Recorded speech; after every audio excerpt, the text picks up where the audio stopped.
નમસ્તે દોસ્તો, હજી તમારી પાસે પાછું વળવાનો સમય છે.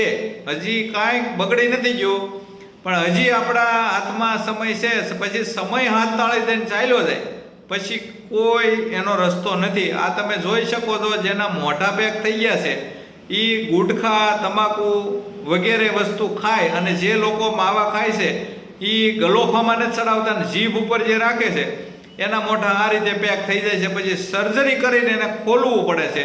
અને ગુટખા, કોઈ પણ તમે ગુટખાની પડીકી ખાઓ, પડીકી એટલું હલકું, એટલે પડીકીમાં તમે જે કાંઈ વસ્તુ આવે છે ગુટખા નામે એ તમે સેવન કરો એટલે તમારું મોઢું આ રીતે પેક થઈ જાય છે. આ તમે જોઈ શકો છો, મોઢું કેટલું પેક થઈ જાય, એક આંગળી નથી જાતી. બોલો, હવે આવું મોઢું પેક થઈ જાય પછી તમારી પાસે ગમે એટલી ધન સંપત્તિ હોય પણ શું કામના? આમાં સિમ્ટમ આવી ગયા. જે જડબાના ડોક્ટરો છે એ તો એવું સાતી ઠોકીને કહે છે કે ભાઈ તમને આ જેના મોઢા પેક થઈ ગયા ને એને 110% કેન્સરના ચાન્સીસ ખરા.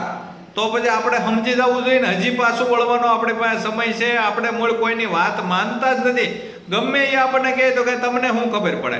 મૂળ આપણને એવું મગજમાં બેસી ગયું છે કે આપણે કરીએ છીએ રેડી છે એટલે આપણે આપણું મનનું ધાર્યું જ કરીએ છીએ. બાકી ગમે એ સાધુ સંત કે આપણા મા બાપ કે આપણા ઘરના સભ્યો કે આપણા સ્વજનો, કોઈ મિત્ર સર્કલમાં સારા લોકો હોય એ આપણને સાચી અને સારી સલાહ આપે કે ભાઈ આ વસ્તુનું સેવન ન કરાય, આનાથી આપણને આ બીમારી આવે છે અથવા તો આવા ભયંકર રોગો આવે છે, તો એ આપણને વાત મનાતી જ નથી ને કોઈ કાળે માનવા તૈયાર જ નથી.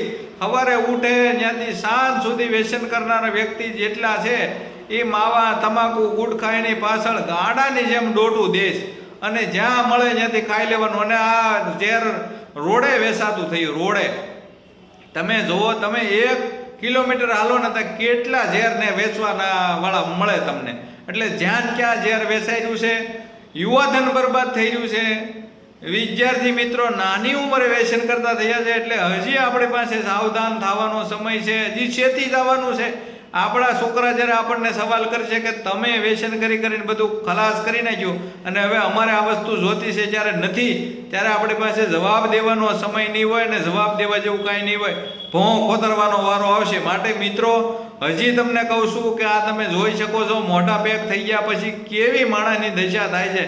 કાંઈ વસ્તુ ખાઈ શકે નહીં, કાંઈ પી શકે નહીં. સમાજની અંદર ક્યાંય સારા પ્રસંગોમાં ગયા હોય ત્યાં તમે બોલો તોય લોકોને ખબર પડી જાય કે આ ભાઈનું વ્યસન કરીને મોઢું પેક થઈ ગયું છે, એણે કેટલું ખાધું હશે, આ ન ખાવાની વસ્તુ કેટલું ખાધું હશે. એટલે હવે સમાજમાંથી વ્યસનને નાબૂદ કરવું હોય તો સારા લોકોને આગળ આવવું જોઈશે. નિર્વ્યસની લોકો હોય એને પણ આમાં આગળ આવવું પડશે. અને વિડીયો તમને સારો લાગ્યો હોય તો લોકો સુધી શેર કરી અને અન્ય લોકો સુધી પહોંચાડજો એવી મારી દરેકને વિનંતી, ભલામણ છે. કારણ કે આ જે મોઢા ખોલે છે, બંધ થઈ ગયા છે, એનાથી માણસ કાંઈક સાવચેત થાય અને વ્યસનોનો ત્યાગ કરે. ઓકે, અસ્તુ, ધન્યવાદ.